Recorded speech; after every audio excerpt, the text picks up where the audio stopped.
Moonshine Jesus, baby, alright. Moonshine Jesus, a surprising delight. Moonshine Jesus, won't you shine a light?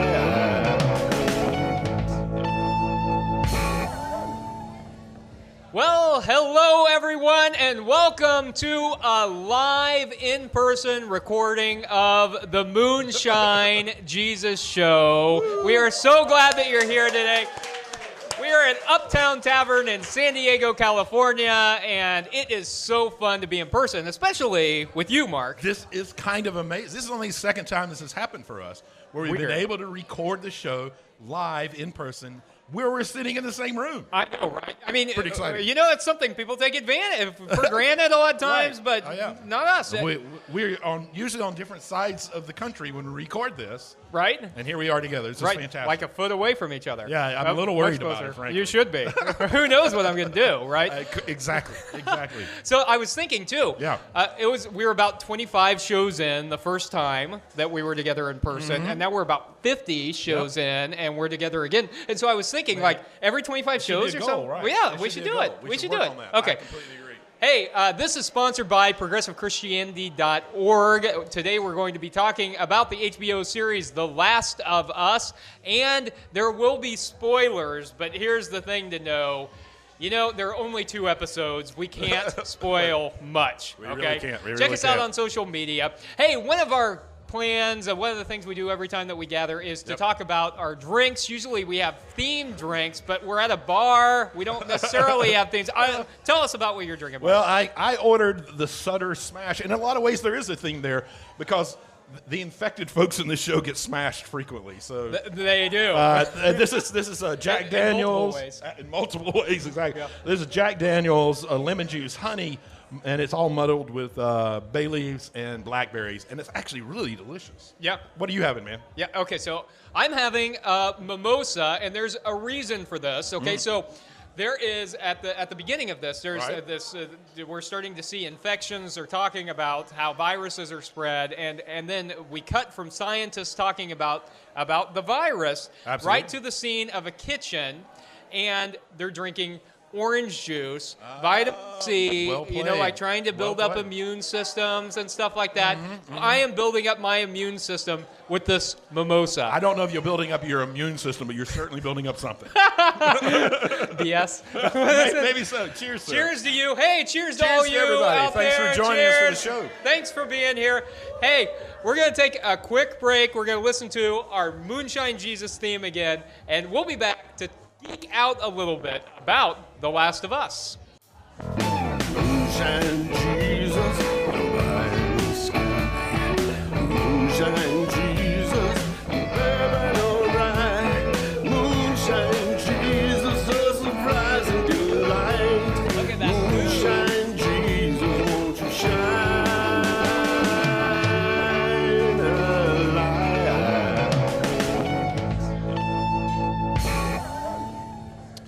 Hello and welcome back to the Moonshine Jesus Show. You've joined us for our segment where we are going to let our geek flags fly pretty proudly. Do you think we can do it? I'm not certain we I'm can not do sure it. we're geeky enough. Well, I don't know if I am, but you certainly are. I Caleb. certainly am. I absolutely you're am. more than Yep. capable of it. So today we're talking about The Last of Us. It's a new series out on HBO, and just for those who maybe aren't familiar with it, this is actually based on a video game. And you're a gamer. You played this? I am a gamer. Oddly, as popular as this one was, I never played it. And it's strange because it's sort of this action, adventure, survival, horror game combination of all of that. And they decided to make it into the show. So just to catch people up on what this show is about, it's set in a post-apocalyptic time. That's the result of humans becoming infected by a mutated fungus. So it's not really a disease, it's a fungus. It gradually takes control of people. It infects their minds, takes control of them, and they basically slowly turns them into cannibalistic zombies. Yeah. I mean, they're not really zombies, but they're kind of zombies, right? Fungus zombies. Yeah. Fungus among us, basically. And so it follows Joel, who's this hardened person. It's 20 years in as the fungus has started taking over, and he ends up being responsible for a young girl, Ellie, I think about age 14, 11, 14, Yep. and she seems to have some resistance to this fungus, and they begin this quest to get her to the doctors who are trying to figure out how to cure all of humanity and save the world. The fungus is so incredibly horrific and scary.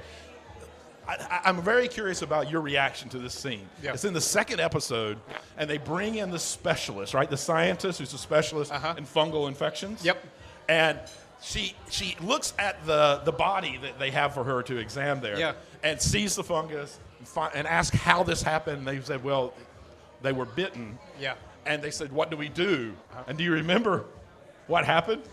She says, you bomb the place. You bomb the city. Bomb the whole bomb city. it. Bomb all of it. And they bombed everything. Yeah. Like so many cities are taken out. Yeah. So I'm curious.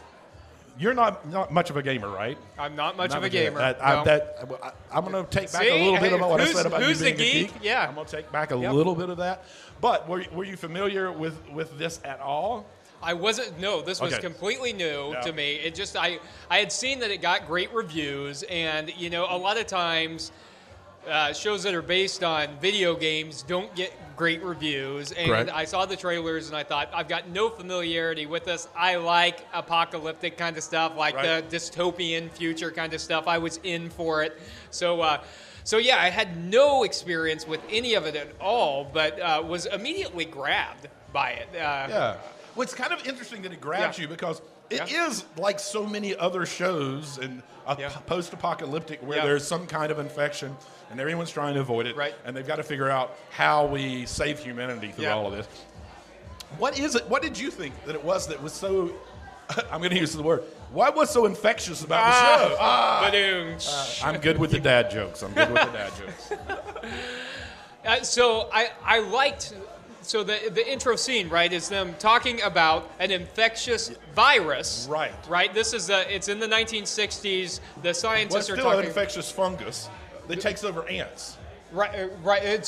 That was the very first opening on that talk show. Yeah. Where they're talking about it infecting ants. Is that what you're talking about? Yeah. But before that, the scientist is talking about how viruses spread. Yes. And so you immediately have like this COVID-19 thing, right? He's talking about how we could have a global pandemic, and we're like, hey, we just had a global pandemic.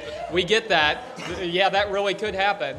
And then this other guy comes and he talks about the ants, right? And how a fungal infection can't happen in humans. Right. It's never happened in humans. Never happened in humans unless the Earth were to raise a few degrees. Yeah. Okay, so all of a sudden they're talking about climate change, and they're saying that is something that's disastrous. Absolutely. And they said, well, how about the vaccines? They said, there aren't any vaccines for that.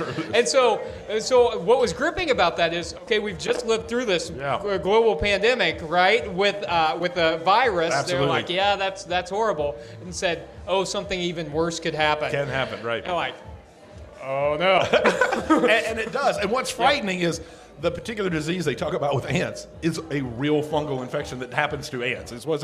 This isn't science fiction. Wait, what? It's science fact. What? Isn't that frightening? And, the Earth is warming up. We've kind of messed up the environment. Wait, it is? I don't know if you've noticed. I hadn't heard. We have messed up the environment a little bit. So it's also interesting in that there is for a show like this, there's a very limited number of characters. Yeah. And I'm wondering, did you connect with any particular character? Was there anything in there that really you identified with? Yeah, so the first part of the show, the first 30 minutes of the show, we get to see through Pedro Pascal's character's daughter, right? Her eyes. We get to follow her around. Her name's Sarah. We follow her around for 30 minutes as she's planning for her dad's birthday. She's going to get a watch fixed. She is such a fantastic actress. Fantastic. You immediately are all about her and her character. Right. Yeah. So I'm in for it. I'm like, too. okay, we're going to follow. And I don't know anything about the game, right? So I don't know exactly what's going to happen. Yeah. And so, And so I say, I'm here. I can't wait for a season of following her. I know it's about Pedro Pascal's character and a young girl. I assume it's his daughter, right? So we spend 30 minutes getting emotionally attached to the daughter. There's an outbreak, and she gets shot by like a border patrol guy or a cop or something. It's not really clarified, but she gets shot and she dies. And the main character who we've spent 30 minutes getting attached to is ripped from us. Absolutely immediate. And for me, that was one of the more engaging pieces. How in the world do you have this main character that you spend so much time and energy setting up and making sure it happens, and then you just kill them off? And in the arms of her father. Right. Which, for me, really helped me then care about him because, frankly, he's not that very interesting of a person. Yeah. He's kind of dry. He's not very affectionate. He's, but you see him, all of a sudden he has lost this child. And it's out of fear. Yeah. It's fear that killed his daughter because you have this sort of new border patrol that's trying to keep people from moving outside of infected areas. And just out of pure fear, he shoots her, and she dies. And it kind of helps you understand why 20 years later, which is what the next cut is, why he is just rough around the edges to be very nice about it. Smuggling and really kind of indifferent about people. He was rough to begin with, yeah. Yeah, absolutely. One of the things, though, I found really interesting, how many times is he, the actor, going to be, my job is to take this young one with me and take them across whatever amount of space. I mean, she's basically a baby Yoda with an attitude, is she not? I mean, that's right. So because Pedro Pascal's in The Mandalorian, and he's taking Grogu, baby Yoda across. That's right. That is his character. That is what he's good at. That is his niche. Yeah. Pedro Pascal, he's going to take it. It really is. And he never says it, but essentially the way he kind of interacts with everybody as they're trying to figure out what they need to be doing, you can almost hear him about every other scene say, "This is the way. This is the way." Right. Very Mandalorian. Yes. Yeah, very Mandalorian, yes. In a post-apocalyptic Earth. Yeah, absolutely.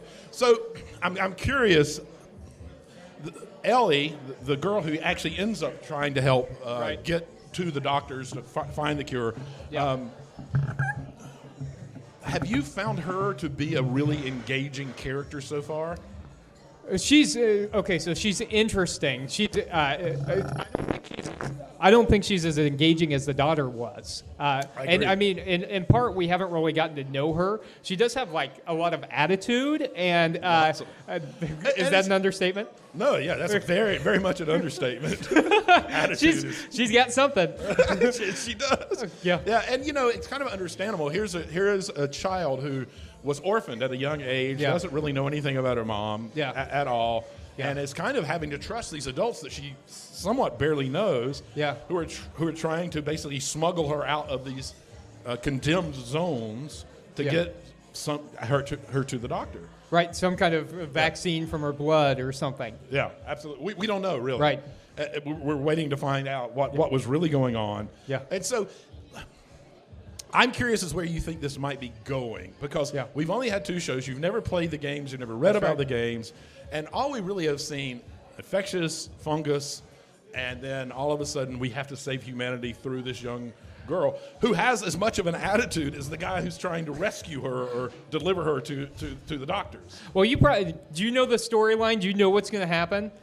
Before I guess. I know a little bit about what happens in the game line, but I am not convinced that that's what's going to happen. Okay, here's what I think is going to happen. I think I think the most of the season is going to be about the smuggling, and I think he's going to. So I saw the preview for episode 3 where they're going to meet up with the friends that they were talking about in this last episode.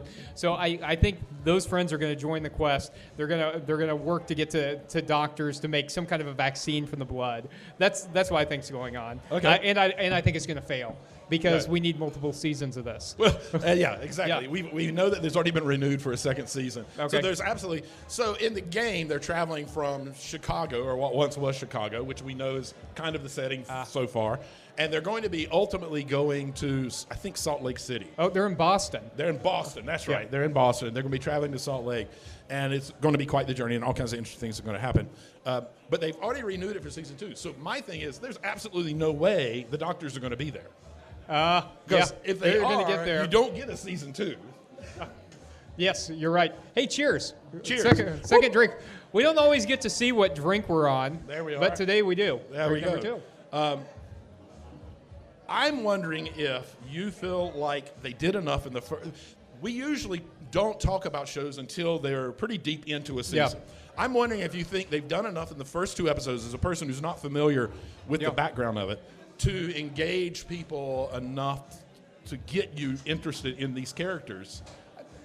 Look, I think so. I think we're building, and one of the challenges has been that you get to know one of the characters, right? You spend most of the first episode or half of the first episode with a character who ultimately ends up dying, and then the dad is almost on the periphery, and then he becomes like a central character, and then new characters are introduced. So I don't think we've learned a lot about the characters yet. I don't think there's been a lot of character development.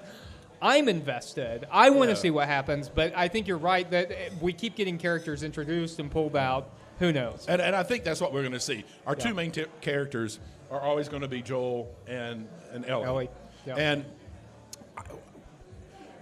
I love that it's set in this post-apocalyptic where there's all this horrible stuff happening and coming at them all the time. But it's already very clear that this is going to be a show about relationship and personal growth.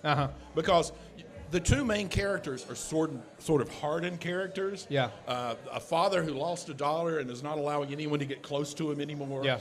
A daughter a young girl who grew up not knowing any of her parents in an orphanage and dealing with all of the horrors of this post-apocalyptic world, who is also so sarcastic and biting in the way she responds to any adult. Yeah.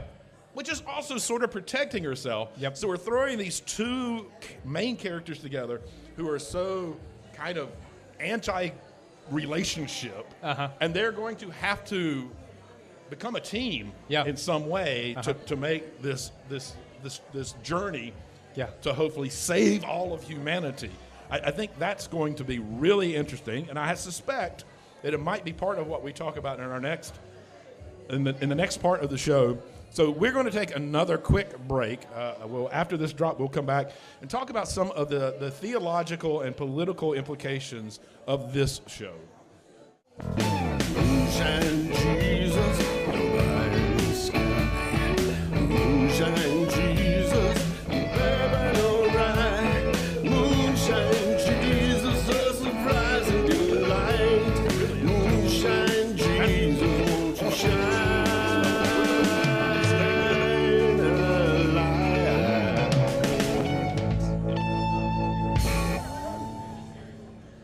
Welcome back to the Moonshine Jesus Show. We are entering our next segment where we talk about theology and politics. And so here at the Moonshine Jesus Show, one thing we try to do is we try to talk about things that are going on in pop culture, and then we try to see how they relate to faith, how they relate to the way that we live our lives. And so there is a ton in this show, which I think is one of the reasons I liked it, Mark. Yeah, it's interesting because if you just kind of sit there and just let the show happen, and don't pay too close attention, it can be just another show about surviving horrors. Yeah. But there's so many pieces that they've planted that I think are really interesting. Yeah. So here's what I want to ask you about. Okay. I want to start with something we've already talked about. So you mentioned the first scene, or one of the scenes in the second episode, where we've got the infectious disease doctor who says, "Bomb the cities." Yes. Right? Bomb the cities. There's no way to contain this. Bomb the cities. Here's what I want to know. I'm going to quote Mr. Spock. I want to know... Oh, you're going to my soft spot. You're quoting Spock. I know I am. love it. Yeah. I want to know if the needs of the many outweigh the needs of the one or the few. So is bombing of innocent people justified? Right. Is violence justified in this manner? And if it is something that is going to stop an outbreak? I mean, is that kind of use of force ever justified? Is this kind of justification of violence okay? Well, what do you think? There are times when violence is justified so that the needs of the many can be met. My problem with the way this happens is we have to trust that this infectious disease person understands enough to have to have processed in her head that all other possible avenues to have positive outcomes have happened. Wait. one person might not have all the answers. I know, Is that it's what you're crazy. saying? That I really mean, shoots my ego down. I was going to say the one person wasn't you. So well, you know, that's if right. it had been you, I would have assumed that you were completely, you knew. Of course you would have known. But she's only a doctor who probably has multiple infectious disease. Right. She Yes, doesn't come okay, to the I level get of it. what you do. So, of course, but in her case, the real problem I have is that she does make this decision. And we ultimately find out that it happened in lots of cities because we see them in a city where there are bomb craters and that kind of thing. Yeah. It is justifiable if you go through all of the steps that lead up to this is the only, this is the last resort. It's only okay when it's the last resort. And in our world, we see in wars and stuff, we don't do that. Yeah. There are, you talk about just war theory. I was going to say, I know Mark is a just war theory kind of guy. I want to hear about this. Well, you talk about just war, and I'm not going to delve too deep into it. But there is this checklist that you have to work yourself through before you can justify violence. And what I see in this particular show is kind of what humanity always does, and they leap to the simple solution of violence. And we do see that happen here, and I think that's the bomb all of them. Okay, so to follow up on this, one of the things that we get, one of the pieces of information that we get is that other than in Boston and maybe a couple of other places, it didn't even work. Right. So how about that? What about when we overestimate, you know, if it's going to work? Are there consequences to that? Well, I mean, they definitely overestimated, and they were incorrect that this would solve any real problems. Yeah. And would prevent the spread of it. But, I mean, the way it's being presented is there was no way for them to know. Yeah. Like, they went to the last resort. They just jumped right to it. Yeah. And I think that's not good. I don't like when pop culture shows that being the immediate and best solution, to move immediately to violence. I think it would be a lot more healthy. And frankly, it would, my first undergraduate degree was in English. As a writer, it would be so much more interesting to process. Oh, what about this? Can we do this? Like, I think you could have spent an entire episode of seeing experts trying to process how do we avoid going to violence, and then the gravity and the gravitas of arriving at the conclusion. Man, we have tried everything. Yeah, and there's no choice. I can't believe we're going to have to kill millions upon millions, billions of people. I think that would have been a lot more drama would have been introduced, and two, would have been a lot more informative for who we are and who we should be together. Yeah, and we certainly didn't get any real struggle, right? Like, was this the right decision? Right. I mean, we're only 2 episodes in, so who knows? But yeah, we didn't really get to struggle with that at all. So another question I have is, this is a fungal infection, and so one thing we find out is that the fungus has infected all of this life, and it's interconnected. Yeah. Okay. So it seems to be that this is an evolution thing, right? Like, it's a survival of the fittest. Like, human beings were no longer the fittest, and the fungus was the fittest, right? So here's what I'm wondering. Maybe not with the fungus, but will humanity ever be replaced? Okay, and so there's this theological ideal that humanity has been given a special control, like a special place, like dominion over the earth. I want to know, what would you say theologically? What would it be saying if, like, humanity were replaced, if we had this special relationship with God? What do you think about that? Well, that question, in a lot of ways, is rooted in old theology. In what the humanity's relationship with God and that God has created. Right, humanity. And so that's a lot of what people bring. A lot of people bring that to it. For me, though, I have to leap outside of those kind of expectations and understanding of a special relationship between humanity and the divine. Wait, are you saying we're not special? I'm saying you're not special. I'm not saying that we're not. I think the rest of us are probably very special. but just not me? Well, you got a bow tie, so maybe a little bit special. You at least look like you're dressed very special. Thank you. So I've got to do what I can. You do what you got to do. You work with what you got. I get that. I get that. No, I mean, it's pure hubris to believe that humanity will always rule the planet. And in terms of the time that the planet has been around, Yeah, we're a blink. We're barely anything. Our existence is nothing. So, yeah, for me, this makes a lot of sense. Yeah. I hope that they come back and do more work with. So the hubris, again, of humanity, of rising up to the top, and then not caring enough about our connectedness. We talk about how the fungus has a connection with itself and communicates within the show.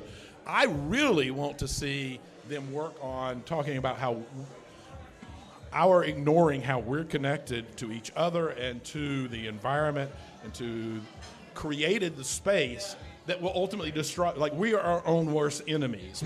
We created the situation that will destroy us. Yeah.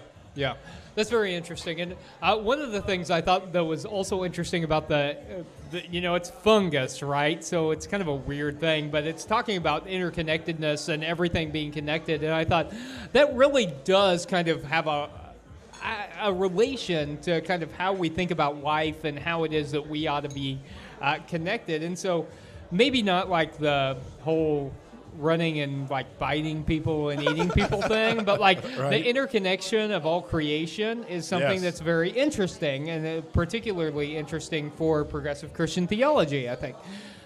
Yeah, absolutely. And I think it's at the core, for me at least, and it's one of the things about progressive Christianity.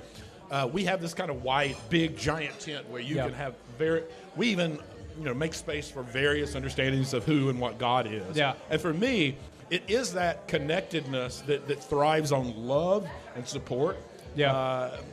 That's God for me. Yeah. And so I do feel like progressive Christianity can experience a lot of positivity through a show like this that shows that if we don't recognize our connectedness to each other and to the environment, we're missing out on everything that we can be for each other and the world. I love that. I love kind of the getting rid of the old guy in the sky, especially if it's a white guy with a long white beard. Yeah. That if we're focusing more on how we're connected to each other, that's certainly more important. If you think about it, this whole show doesn't happen if we understand how connected we are with each other and to creation. Yeah. If we really understood that that's part of what God is and what we are trying to seek out and understand, if we really truly understood that, this show makes no sense. Because all of the scenarios that set up what happens would never have happened. Never have happened, right? Because then we have a relationship with creation and we're concerned with it.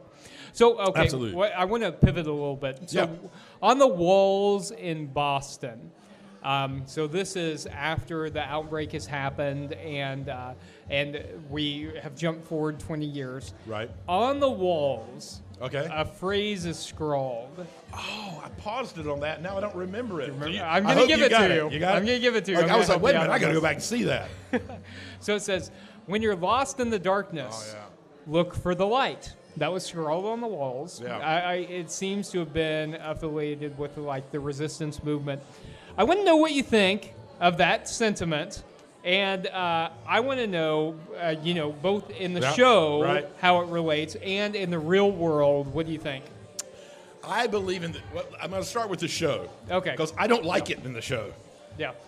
I got this really strong sense that was put up by a kind of cultist religious movement that was responding to everything that was happening. Because I don't know if you remember the scene where Joel is kind of observing stuff going on, and this one person walks up beside him and kind of is like casual, and then he was like, "You know about the light?" Yeah.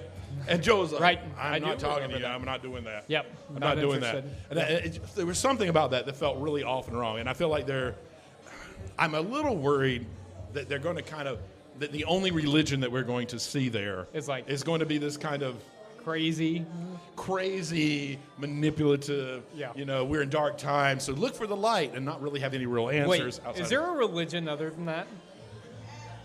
Probably not. I mean, I can't think of anything that would be, right? Yeah, I've never experienced that. But from a more theological point of view, yes, when we're in the darkness, look for the light. But let's not overstate the light. the way that has been used in religion for a very long time is not particularly intellectual. It's almost like, here's a nice kind of softball. If things are bad, hey, try to figure out what's nice and just make it okay. I'm more of a Fred Rogers kind of look for the light. Like, look for the actual light. Look for the moments, the people that are out there that are doing good, the helpers that are out there. And I will be so happy if that is the theme the show comes back to, and it's not some kind of fringe society, religious nutball group of folks. I would really love it if it is about look for the light, and the light ends up being each other and our relationship to each other and the folks that are in the world trying to be doing what is right and good. Because that is, even in today's world, what the light is, are the folks that are out there trying to break down the boundaries that other people set up, trying to break down the divisions that people create, and reconnecting us with each other and seeing the intrinsic value of every human life. Yeah, and we should also point out, I think that, this is also, I mean, the look for the light thing is also kind of a racist phrase, or at least there are racial undertones in pieces of that. And which is horrific. The things of darkness and light, and light always being good, or lighter always being good, and darker always being bad, is something that there's a lot of theologically problematic stuff with, and certainly in terms of race. And the fact that anything that is dark is housed as bad, because the reality is, in Genesis 1, the mixed mess, the darkness, the tohu wabohu, is actually an amazing thing. It's not bad. It is what all good comes out of. It is what creation comes from.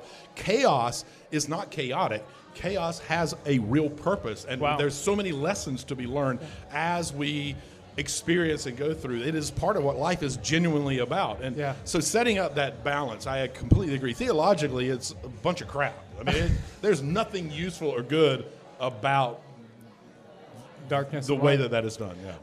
I love that. You've just changed the creation story for me, as you often do, Mark, with your theological insight. I apologize. I don't mean to do that. I love it, that all good comes out of the darkness of creation. Hey, look, I would love to sit here and talk about theology and politics of this show with you all day, because there's a lot. As long as they bring me another drink, I'll do it, man. Yeah, I know. I'm ready.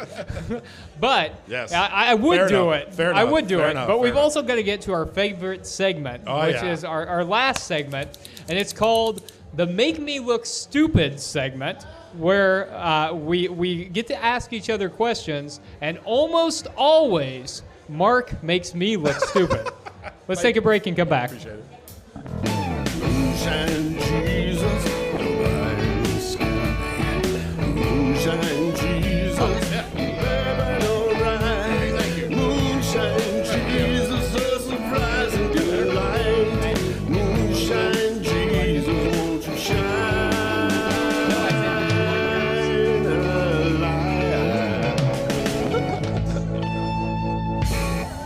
All right. Hello and welcome back to the Moonshine Jesus Show. First of all, I just want to thank all of you that are here in person. I can't tell you how much it means to us to have you here, to have people participating with us. It's a rare treat, so thank you. We really, truly appreciate you being here. And now this is so exciting. I cannot wait. I get really almost on pins and needles at this part to see if I can figure out the question that Caleb will go, oh, that is a good question. He does that a lot to buy time when I ask a question. It's not that he actually thinks it's a good question. It's that he's like, what can I say to buy a... So anyway, I have... The other thing, for those who are maybe here in person who don't follow the show, the other thing that Caleb has recently become really obsessed with is, before I ever get to my question, stealing my question at some point earlier in the show. I really like to do that. And I get stuck because I only came prepared with one question. This time I came prepared. You have no idea. You've got 10 questions. Almost 10 questions. Yeah. This is a simple question. There's nothing theological about it. There's nothing political about it. This is all about storyline. Okay. I'm curious to know how you think the fungus began infecting all of the people in this story. Yeah, that's really an interesting question, because we have not found out anything about it. We don't know anything about patient zero. We haven't? Yeah, I don't think so. I mean, we haven't found patient zero. We definitely haven't found patient zero. Yeah. But we've not found anything about. Well, other than the climate change. Other than climate change, All right? right. Like, so we know But that just says why the fungus developed to a point that it infected humans, right? Right. That's all it tells us. Doesn't tell us what was the mode of infection. Right. Yeah. And so I don't think we know. We don't know yet. Yeah. Yeah. But you see, I told you. I said, see, he's gonna he's gonna make me look stupid. Okay. So I want to know. All right. So tell me, what do All you right. think? What do you think it is? I'm not sure, but Yeah. here is a theory. Yeah. And this is only going to make sense to the people who have watched the show, so I apologize to all of you who probably haven't seen it yet. So here's the thing. In the first episode, Joel is with his family. Am I using the right word, Joel, right? Joel. His name's Joel. And there's several different things that happen. Pancakes for your breakfast. I don't like pancakes. Well, we don't have pancake mix. They don't eat pancakes. Yeah. Go next door to visit the neighbors. Yeah. Oh, we're going to eat cookies. Oh, you're putting raisins in the cookies? I'm not going to eat the cookies. Yeah. Oh, as she's leaving. Oh, would you like a biscuit? These are the best biscuits in the world. Oh, I'm not eating those biscuits. Yeah. I don't like biscuits. Yeah.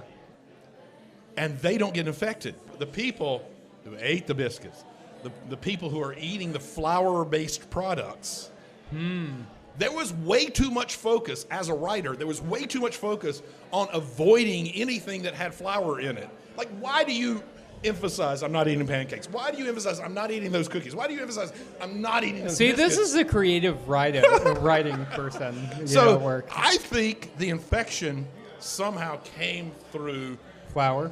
grain-based products. How far off is that? I don't know. So that didn't occur to me at all. I'm like, she's a picky eater. I am very weird and odd. I get that. She's not interested in eating that stuff. So that's really interesting. Fungus within wheat-based products that's been able. I mean, to, why would they emphasize so much that this particular family, over this period of time, is not interacting with that particular product? Yeah. I don't know. I mean, it doesn't advance the storyline if it doesn't in some way. Okay. Yeah. Well, here's the thing. We'll do a follow-up to this. So if we do things early on the series, we do a follow-up. So we'll do a follow-up to this. At the end of this season, we will do another show. That's right. To see if I'm going to hold you accountable. Oh, gosh. So that's the thing. I'm going to say, hey, was it that's flour? fair. I don't know. That's fair. Very fair. We'll see. We'll see. Okay. Hey, I'm going to ask you a question. I'm not worried. I'm not happy about this. I'm a little worried. Yeah. Okay, so we've just seen the scene in the intro about, kind of the fungus and how it can grow into this pandemic, this global pandemic. There's nothing we can do to fight it. Right. The first people that we see infected with this fungal virus is the very religious family next door, where the woman says, people just need to get right with Jesus. Have any of you ever heard that? Have you ever been told you need to get right with Jesus? But my question, we've all heard that, but are you right with Jesus? That's what I want to know. Are you right with no? I'm kidding. No. I'm kidding. I'm absolutely kidding. No. You right with Jesus? Probably not, frankly. Not the way they're made it, anyway. And then she goes further and she says, 3 nails plus 1 cross equals forgiven. Oh my God. Right? Yeah. Hey, get the T-shirt. Get the T-shirt. Three nails. Yeah. Do you have a T-shirt that says No, I've that? seen people with a T-shirt. The bumper sticker, too. North Carolina? I can't believe it. I know. It's weird. You wouldn't think. I know. Okay, so what does it say that these are the first people that are infected with the virus? Is the writer trying to say anything about religion in general, or am I reading too much into this? One, yes, you're reading too much into it. It just happens. Never. Well, I think you really are reading too much into it. But it does, though, go back to my real concern. I have a feeling that this show is going to show religion as a very monolithic kind of way of being in life, and it's going to dummy it down. It's not going to talk about the religion in the way that the folks that are here with us and the folks that listen to the show understand spirituality and spiritual community. I mean, maybe there was intent to say, that approach to life is going to dummy you down to a point that you're not paying enough attention, and you're going to find yourself in really bad situations. I all I can say is I hope they were right with Jesus, because they all passed away. So. They all died. Okay, I think it was actually making a commentary on anti-vaxxers who are being anti-vaxxers because of religious intent. So there was way too much focus on religion for it just to be a throwaway line. That's fair. That's very fair. So this whole scene shows this woman who's talking about religion. And it's very clear that she's coming from like a conservative evangelical kind of perspective. Right. And the kind of people that you think about being anti-vaxxers and people who then got infected with COVID-19 very early on, right? Because they weren't willing to take any kind of precautions. Fair enough. And so I think it is a commentary on religion, particularly religion that is anti-science. And so we who were a part of this church service this morning, right? We're talking about how Christianity does not need to be incompatible with science, but how real, authentic Christianity can see science as a partner that asks a fundamentally different question. Yeah. Right? Because religion asks why. And science asks how. Right. It's a different kind of question. Yeah, I agree. Yeah. One of my go-tos when people try to understand the difference between religion and science is like, I say, scientists, when someone says there's a kettle on the oven and it's boiling, why is it boiling? A scientist says, well, you've heated up the elements and they're speeding up and the particles are separating and there's steam that's going to ultimately be formed. Religion says there's a kettle boiling because someone wanted tea. It's like more about the personal relationship and the practicality of life and who we are together. That's very interesting. I love it. Is it? I don't know. I think it is. I think it is. So I think we are going to have to wait until later in the season to see if you actually maybe look stupid or not. Fair enough. I'm gonna, like I said, I'm gonna hold you accountable to that. I want to see. I hope you do. Yeah. And I don't think there's any way to really know if that was a commentary on anti-vaxxers or not. You sold me, man. You really completely sold me on it. Yeah, okay. Well, see, I take that as a victory. I'm going to take it as a win. You're the all-knowing Caleb. We know that you are the one person who knows everything, so it's not surprising. Unlike that person with multiple degrees, who told us, bomb them all. That's right. Okay, hey, we don't yet have a theme for next week, I don't think. We do not. But we'll post it on social media later in the week, so watch out for that. It has been so fun, Mark, to be here in person with you and to be with all of you folks who are here at Uptown Tavern. Thank you for being here. We appreciate you. Thanks for being at church. Thanks for coming here. And we'll plan to see you on the next episode of The Moonshine Jesus Show. Woo!